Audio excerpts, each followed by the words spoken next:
नमस्कार।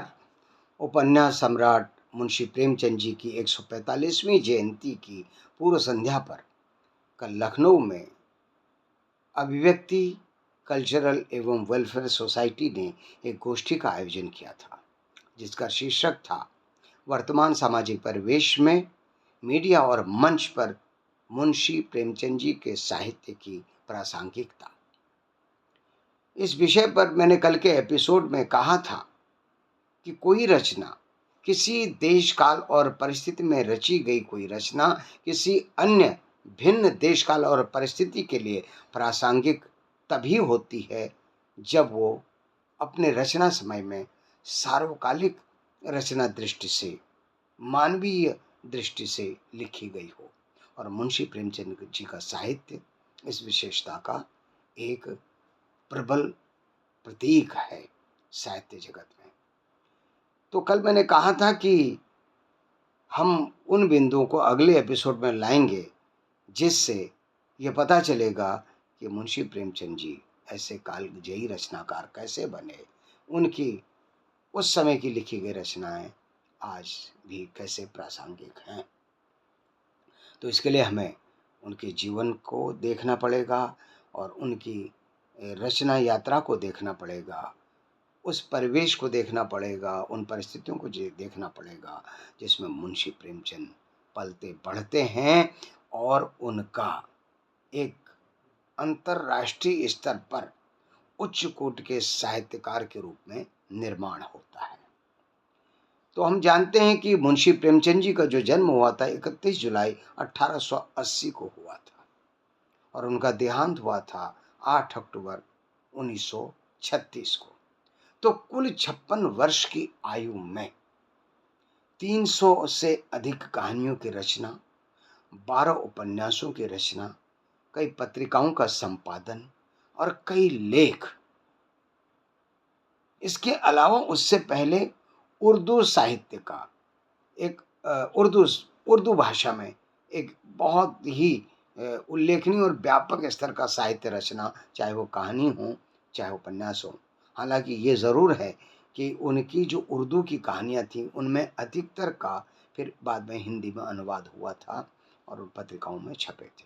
खैर, अब अगर हम उनके जन्म से लेकर बात करें उनकी रचनाकार के निर्माण की प्रक्रिया को जानने के लिए, तो हम पाते हैं कि मुंशी प्रेमचंद जी का जो जन्म हुआ था वो भारतेंदु युग की कोख से हुआ था। भारतेंदु युग प्रारंभ हो जाता है 1868 से। भारतेंदु युग के जो प्रमुख हस्ताक्षर हैं, जाहिर सी बात है, भारतेंदु हरिश्चंद्र, बालकृष्ण भट्ट, प्रताप नारायण मिश्र, अंबिका दत्त व्यास, बद्री नारायण चौधरी, प्रेमघन और इसी तरीके से एक दो और हैं रचनाकार जो मिलकर भारतेंदु मंडल कहलाते हैं। तो हम देखते हैं कि भारतेंदु हरिश्चंद्र 1850 में जन्म लेते हैं, प्रताप नारायण मिश्र 1856 में जन्म लेते हैं और बालकृष्ण भट्ट 1844 में जन्म ले लेते हैं। लेकिन सबसे बड़ी बात क्या है, 1867 में जब भारतेंदु हरिश्चंद्र केवल 17 वर्ष की उम्र के थे तो वे बंगाल के नाटक विद्या सुंदर का हिंदी में अनुवाद कर लेते हैं और कवि वचन सुधा नामक पत्रिका का प्रकाशन शुरू कर देते हैं 1868 में।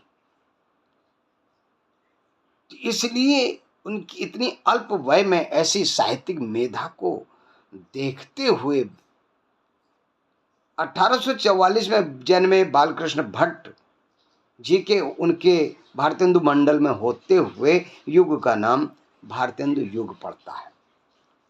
हालांकि बालकृष्ण भट्ट भी 1877 में कवि प्रदीप नाम की पत्रिका का प्रकाशन शुरू कर देते हैं और 1884 में ब्राह्मण नाम की पत्रिका का प्रकाशन शुरू कर देते हैं प्रताप नारायण मिश्र।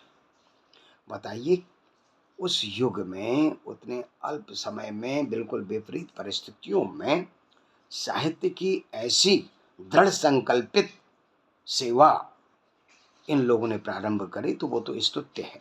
बिल्कुल स्तुत्य।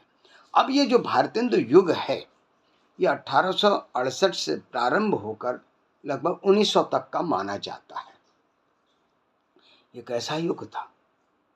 भारत गुलाम था, परतंत्र भारत। और 1857 में स्वाधीनता का प्रथम संग्राम हुआ था।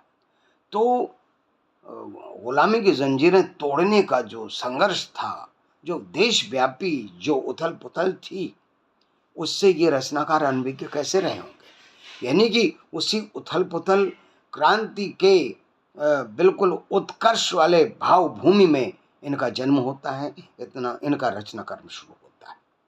और ऐसी आबो हवा में, ऐसे वातावरण में प्रेमचंद का जन्म होता है। अब बालक प्रेमचंद जब 5 वर्ष के रहे होंगे या 5 वर्ष के थे, तब भारतेंदु हरिश्चंद्र का निधन हो जाता है 1885 में।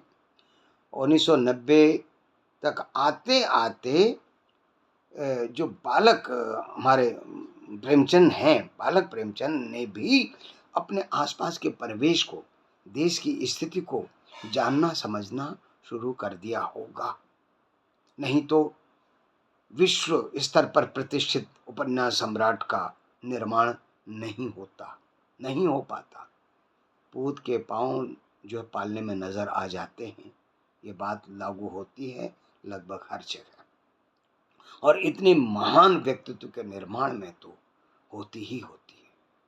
इसीलिए लोग कहते हैं कि प्रेमचंद जी ने पहली कहानी 13 वर्ष की उम्र में लिख ली थी। 13 वर्ष की उम्र में, वो भी भारतेंदु से ज्यादा के बराबर टक्कर लेकर चल रहे थे। 17 साल की उम्र में भारतेंदु ने बंगाल के विद्या सुंदर नाटक का हिंदी में अनुवाद कर दिया था, और 68 में यानी 18 वर्ष की उम्र में कवि वचन सुधा नामक पत्रिका का संपादन शुरू कर दिया था। और 1893 में मुंशी प्रेमचंद पहली कहानी लिख देते हैं। खैर, तो वो ज्यों ज्यों बड़े हो रहे हैं, इसका मतलब वो 9-10 वर्ष के ही रहे होंगे, तो उनकी समाज के प्रति संवेदना, साहित्यिक रचनाशीलता बिल्कुल मुखरित हो चुकी होगी। और मुखरित हो चुके होंगे तो परिवेश के प्रति बड़े चिंतनशील भी हुए होंगे। गुलाम भारत की जो बहुआयामी त्रासदी थी, उस पर उनका चिंतन प्रारंभ हो गया होगा। उस पर उनकी वेदना संवेदना ने आहट देना शुरू कर दिया होगा। इसी तरह से बात आगे बढ़ती रही, लेकिन 1894 में 38 वर्ष की उम्र में प्रताप नारायण मिश्र जी का भी देहांत हो जाता है। और लोग अभी रचना कर्म में लगे हुए हैं, जो उनके भारतेंदु मंडल के जो 5-6 और लोग थे, जिसमें बालकृष्ण भट्ट जी प्रमुख थे। उनका रचना कर्म कभी प्रदीप नामक पत्रिका के माध्यम से लगातार चलता रहता है। वो नाटक का लेखन करते रहते हैं, और लेख, कविताएं, कहानियाँ, ये लगातार इनकी रचना होती रहती है। तो प्रेमचंद जी उस दौरान ज़रूर इनसे वाकिफ़ हो रहे होंगे, और इनसे उनका जो है क्या कहना चाहिए, अंग्रेजी में कहते हैं कि कन्फ्रंटेशन, वो हो रहा होगा। और धीरे धीरे वो बहुत ही मजबूती के साथ, बहुत पुख्तायत के साथ एक साहित्यकार के निर्माण की प्रक्रिया में किशोर प्रेमचंद, बल्कि प्रेमचंद तो बाद में हुए, तब तो धर्मपत राय श्रीवास्तव नाम उनका था, तो वो विकसित हो रहे थे। लेकिन अब वो हो गए किशोर, 15-20 साल के, अगर हम कहें 1900 तक आते आते, तो क्या देख रहे हैं? देश की न केवल परतंत्रता की पीड़ा वेदना देख रहे हैं, बल्कि देश के भीतर जो अनेकानेक विडंबनाएं हैं, वो देख रहे हैं। जाति प्रथा का कलुष देख रहे हैं, जातीय असमानता देख रहे हैं, वर्ग संघर्ष देख रहे हैं, शोषक और शोषित का पूरा मायाजाल देख रहे हैं, किसानों का, मजदूरों का जो बिल्कुल दैन्य है उसको देख रहे हैं, स्त्री शिक्षा का अभाव देख रहे हैं, कुप्रथाएं, आडंबर, धार्मिक आडंबर, पाखंड, इन सबको देख रहे हैं। और दिन पर दिन वो एक समर्पित मानव सेवी, समाज सेवी साहित्यकार के रूप में अपना भीतर ही भीतर निर्माण करते चले जा रहे हैं। और बालकृष्ण भट्ट के साथ साथ जब 1900 से शुरू होता है द्विवेदी युग, कुछ लोग उसको और पहले से मान लेते हैं, द्विवेदी युग के धुरंधर महावीर प्रसाद द्विवेदी, अयोध्या सिंह उपाध्याय हरिऔध, चंद्रधर शर्मा गुलेरी, मैत्री शरण गुप्त, सियाराम शरण गुप्त, रामनरेश त्रिपाठी, श्रीधर पाठक, कितने तो नाम हैं। 20 से अधिक मूर्धन्य प्रमुख रचनाकार सक्रिय हैं और अपने अपने आयाम में देश हित में, समाज हित में रचनाएं करते चले जा रहे हैं। और किशोर प्रेमचंद, युवा प्रेमचंद इन सब का अवलोकन करते चले जा रहे हैं, अवगाहन करते चले जा रहे हैं और उनके भीतर का रचनाकार और मजबूत होता चला जा रहा है और संकल्प धर्मी होता चला जा रहा है, सरोकार धर्मी होता चला जा रहा है। तभी तो 1893 में ही वो पहली कहानी लिख लेते हैं। अब जब द्विवेदी युग के इतने धुरंधर लोगों के सापेक्ष प्रेमचंद विकसित हो रहे हैं एक साहित्यकार के रूप में, हालांकि वो 20 वर्ष के हो चुके हैं, और जबकि भारतेंदु हरिश्चंद्र ने तो 17 वर्ष की उम्र में ही अपना रचना कर्म प्रारंभ कर दिया था, प्रताप नारायण मिश्र जी ने भी कर दिया था, और अपेक्षाकृत बालकृष्ण भट्ट जी अपेक्षाकृत इन लोगों से आयु में बड़े थे, उनका 1844 में जन्म हुआ था। लेकिन प्रेमचंद की लेखनी सक्रिय हो गई, वो उर्दू भाषा में लिखने लगे और 1907 तक आते आते वो एक उर्दू की कहानी लिखते हैं जो ज़माना नामक पत्रिका में छपती है, दुनिया का सबसे अनमोल रतन। वो ये कहानी लिख लेते हैं और उर्दू में वो अपना हाथ आजमा रहे हैं, उर्दू के उपन्यास भी लिखना शुरू कर देते हैं। और मेरे ख्याल से पहला बाज़ारे हुस्न उनका उर्दू उपन्यास हुआ था। लोग कहते हैं बाद में उसी का सेवा सदन के नाम से हिंदी में अनुवाद हुआ था। अब जब वो नया ज़माना में उनकी पहली कहानी छपती है तो ठीक 1908 में वे सोज़े वतन नाम का कहानी संग्रह छापते हैं उर्दू में। उसमें अनेक कहानियां हैं, जिसमें एक तो ये भी है ही है, दुनिया का अनमोल रतन। उसके अलावा प्रेम पूर्णिमा, प्रेम प्रताप, प्रेम पचीसी, प्रेम द्वादशी, ये सारी कहानियां उनके उसमें छपती हैं। लेकिन अंग्रेज़ों की कुटिल दृष्टि इसमें पड़ती है और सोजे वतन नाम का ये कहानी संग्रह प्रतिबंधित कर दिया जाता है और इनको लिखने से मना भी कर दिया जाता है। लेकिन आगे जो है उनके तमाम कहानी संग्रह छपते चले जाते हैं, जैसा कि मैंने भी नाम लिया था, सप्त सरोज इनका एक कहानी संग्रह छपा, लेकिन शुरू में उर्दू में छपी कहानियाँ और बाद में वो हिंदी में उनका अनुवाद होता चला गया। अब ये द्विवेदी युग चल रहा है। द्विवेदी युग के समानांतर प्रेमचंद एक अलग, अपनी अलग विधा के और अपने अलग सरोकारों के, सुनिश्चित सरोकारों के रचनाकार के रूप में मजबूती से पढ़ते चले जा रहे हैं, जैसे वो चट्टान दर चट्टान चढ़ते हुए आगे बढ़ते चले जा रहे हैं। अब आ जाता 1918। 1918 एक तरीके से द्विवेदी युग का समापन माना जाता है और एक नया युग शुरू होता है छायावाद का हिंदी साहित्य में। छायावाद जिसके प्रमुख हस्ताक्षर विश्व प्रसिद्ध सुमित्रानंदन पंत जी, जयशंकर प्रसाद जी और आपके सूर्यकांत त्रिपाठी निराला जी, महादेवी वर्मा जी। जीवन के दो पक्ष हैं, एक मन के भीतर का, एक तन के बाहर का। हाँ, तन के बाहर, तन में मन भी शामिल है, तो मन के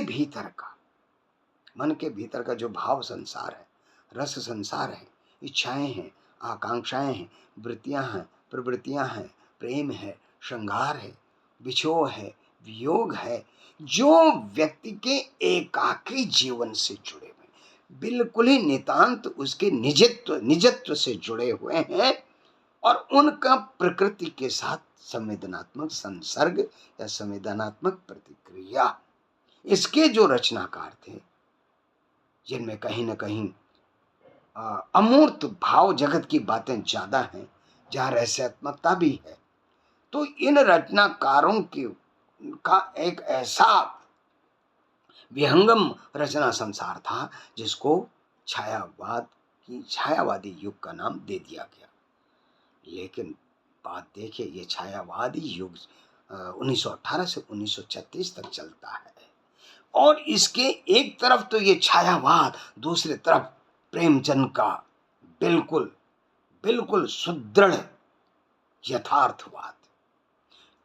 जीवन ये तन के बाहर जो है, मन के साथ नहीं तो मन नहीं तो तन निर्जीव है, तो तन के बाहर जो है परिवार है, समाज है, सामाजिक परिस्थितियां हैं, समाज की ऊंच नीच है, समाज की विडंबनाएं हैं, और समग्रता में देश है, और देश का अपना संघर्ष है, परतंत्रता का से मुक्ति की छटपटाहट है, और तमाम सारी सामाजिक स्तर पर अनेक कुरीतियों, कुप्रथाओं, अशिक्षा, गरीबी, पाखंड, धर्म के नाम पर पाखंड, कभी कभी अनाचार भी, इन सब का जो बोलबाला है, इसके लिए कौन लिखेगा?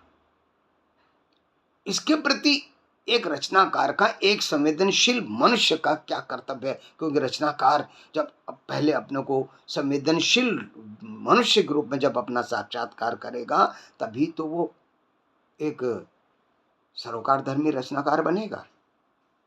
तो वो बात मुंशी प्रेमचंद ने की। इनके समानांतर अपने जीवन पर्यंत 8 अक्टूबर 1936 में उनका देहांत होता है, और अंतिम समय में वो थोड़ा सा अस्वस्थ थे, लेकिन 1935 तक तो वो लिखते हैं। अंतिम उपन्यास गोदान 1935 में तक वो लिखते हैं। उसके बाद और कोई उनका मुझे ध्यान नहीं आ रहा, कुछ अधूरा छूटता है वो।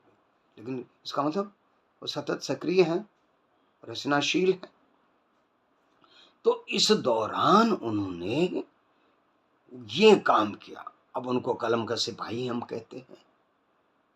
वो कलम के सिपाही नहीं, हम तो कहते हैं कि सामाजिक उत्थान के, राष्ट्रीय उत्थान के लिए लड़ने वाले मानवीय सिपाही। वो मोर्चे पर लड़ने वाले नहीं, जीवन में रहकर लड़ने वाले, कलम के जरिए लड़ने वाले। या भाई कलम के जरिए कैसे जब भीतर से चल रहा होगा तभी तो कलम में उतरेगा। तो ये तो हर मानी हुई बात है। तो इस प्रकार से प्रेमचंद का निर्माण होता है, मुंशी प्रेमचंद का निर्माण होता है।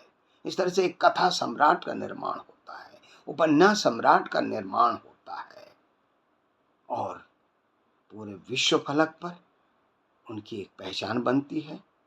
और आज भी उनके रचना कर्म को लेकर उसकी प्रासंगिकता का साक्षात्कार किया जाता है।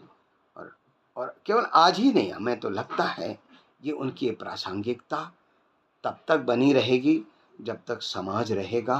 क्योंकि समाज में सच और झूठ की लड़ाई, न्याय अन्याय की लड़ाई, उचित अनुचित की लड़ाई, भ्रष्टाचार ईमानदारी की लड़ाई सदा बनी रहेगी जब तक ये मनुष्य रहेगा। अगर ऐसा न होता तो सतयुग, त्रेता, द्वापर में इतने इतने प्रयास हुए सत्य की पुनर्स्थापना के, न्याय की पुनर्स्थापना के, नैतिकता की पुनर्स्थापना के, सुखमय आनंदमय सात्विक जीवन शैली की पुनर्स्थापना के इतने प्रयास होते रहे। लेकिन प्रयास क्या समग्रता में मतलब वो परिणत कर सके, परिणाम ला सके सकारात्मक? नहीं। तो इसका मतलब सजग सिपाहियों की और सजग उनके रचना कर्म की तो प्रासंगिकता सदा बनी रहेगी। तो आज के इस एपिसोड में मैंने मुंशी प्रेमचंद के जीवन काल की जो अध्ययनात्मक यात्रा है, निर्माणात्मक यात्रा है, उसकी चर्चा करी और कैसे वो एक इतने बड़े साहित्यकार के रूप में एक व्यक्ति अपने आप को विकसित कर सकता है, मतलब समाज धर्मी, मानव धर्मी साहित्यकार के रूप में वो ऐसी ही यात्रा करता है।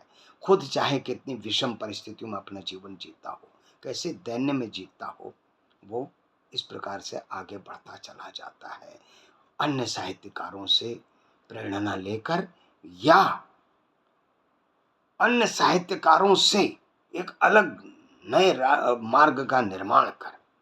अब मैं एक बात फिर से दोहराना चाहता हूँ, शायद मैंने पहले नहीं कही ये बात। प्रेमचंद जी ने जब वो 10-12 साल के हो गए होंगे, उनसे ठीक पहले तक जो भारतेंदु हरिश्चंद्र का काम रहा साहित्य में, उससे जरूर उनको शक्ति मिली होगी, प्रेरणा मिली होगी, ऊर्जा मिली होगी।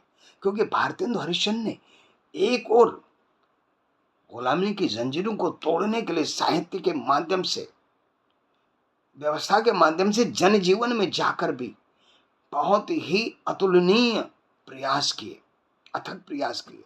दूसरा, उन्होंने नारी शिक्षा के लिए बाला प्रबोधिनी जो पत्रिका उन्होंने संपादित करना शुरू करी, वो तो नारी शिक्षा और नारी समानता के लिए, नारी उत्थान के लिए समर्पित थी। कवि वचन सुधा और एक पत्रिका और जो समाज धर्मी साहित्य की रचनाशीलता को प्रशय देने के लिए, उसको शक्ति देने के लिए था। तो उन्होंने अपने इस साहित्य के जरिए या पत्रिकाओं के जरिए पाखंड के विरोध में, धार्मिक पाखंड के विरोध में तो जबरदस्त उन्होंने काम किया है। कुप्रथाओं, कुरीतियों और आडंबर की आड़ में जो सनातन संस्कृति, सनातन दर्शन, व्यष्टि और समष्टि के रागात्मक संबंध, अटूट शाश्वत संबंध को स्थायी बनाए रखने के लिए, सुदृढ़ बनाए रखने के लिए जो है वांग्मय रचता है, उसी सनातन धर्म में धर्म के नाम पर लोग कैसे कैसे पाखंड और कुप्रथाओं के प्रचारक प्रसारक बन जाते हैं, शोषक बन जाते हैं, इस सब पर भी तो भारतेंदु ने लिखा था। और ये बात मुंशी प्रेमचंद जी को कहीं भीतर से असर कर गई होगी, मेरे ख्याल से, मुझे ऐसा लगता है कि बाल किशोर हृदय में, बाल हृदय में जो बातें बैठ जाती हैं, उसको जो शिक्षा मिलती है माता पिता से, गुरु से या परिवेश से या अपने से पहले जन्मे प्रेरक शक्तियों से, वो उस दिशा में अपना निर्माण फिर स्वतः कर लेता है।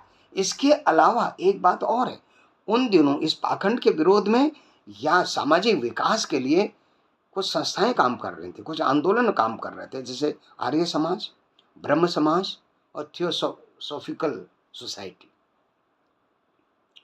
तो प्रेमचंद ने देखा कि एक समूह के रूप में भी लोग ये काम कर रहे हैं, जो जाति प्रथा को हटा रहे हैं, समानता की बात कर रहे हैं, शिक्षा की बात कर रहे हैं, बौद्धिक विकास की बात कर रहे हैं, नैतिक विकास की बात कर रहे हैं, पाखंड आडंबर के जाल को काट कर समानता की बात कर रहे हैं, मानवीय समानता की बात कर रहे हैं।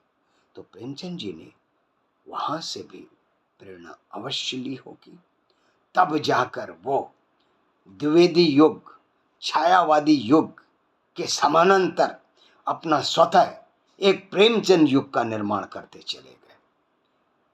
आपको याद दिला दूं, 1918 से लेकर 1936 तक एक तो छायावादी युग कहलाता है, दूसरी ओर ये प्रेमचंद युग भी कहलाता है। तो आज मैं यहीं पर आपसे विदा लेता हूं। कल मैं बताऊंगा, कल के एपिसोड में प्रेमचंद जी ने अपने प्रेमचंद युग में जो साहित्य रचा, उसमें से कुछ कहानियों का उदाहरण लेकर कुछ उपन्यासों का उदाहरण लेकर मैं मीडिया और मंच पर आज के सामाजिक परिवेश में उनकी प्रासंगिकता पर बात करूंगा। कल तक के लिए प्रणाम।